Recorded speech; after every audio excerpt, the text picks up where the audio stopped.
તો રાજ્યમાં આગામી 7 દિવસ વરસાદને લઈને આગાહી કરવામાં આવી છે। ભારે વરસાદ વરસી શકે છે અને તેમાં પણ ખાસ કરીને દક્ષિણ ગુજરાત અને સૌરાષ્ટ્ર માટે ભારે વરસાદની આગાહી છે। Western disturbance, depression, seasonal trough, shear zone સહિત હવામાન વિભાગે ભારે વરસાદની આગાહી વ્યક્ત કરી છે।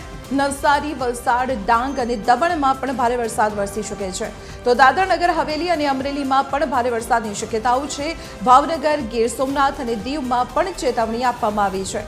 તો સુરત, ભરૂચ, તાપી, નર્મદા, છોટાઉદેપુરમાં અતિ ભારે વરસાદની શક્યતાઓ છે। રાજકોટ અને જૂનાગઢમાં પણ અતિ ભારે વરસાદને જોતા રેડ એલર્ટ અપાયું છે। માછીમારોને આગામી 7 દિવસ સુધી દરિયો ન ખેડવા સૂચના અપાઈ છે। 40 થી 50 કિલોમીટર પ્રતિ કલાકની ઝડપે પવન ફૂંકાવાની શક્યતા હવામાન વિભાગે વ્યક્ત કરી છે।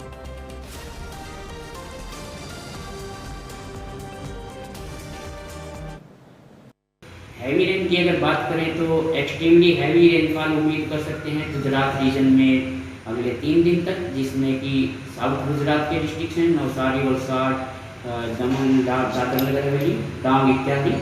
और डे 4 में हम वेरी हैवी रेनफॉल एक्सपेक्ट कर सकते हैं साउथ गुजरात में, और उसके डे 5 में हैवी रेन कर सकते हैं। सौराष्ट्र तक की बात करें तो आज एक्सट्रीमली हैवी एक्सपेक्ट कर सकते हैं, जिसमें खासकर अमरेली है, गिर सोमनाथ दी है, भावनगर इत्यादि है। की बात करें तो फिशरमैन के लिए हम स्क्वाली वेदर रख रहे हैं अगले 5 दिन तक, डे 1 से डे 5 दोनों कोस्ट के लिए हम स्क्वाली वेदर उम्मीद कर रहे हैं।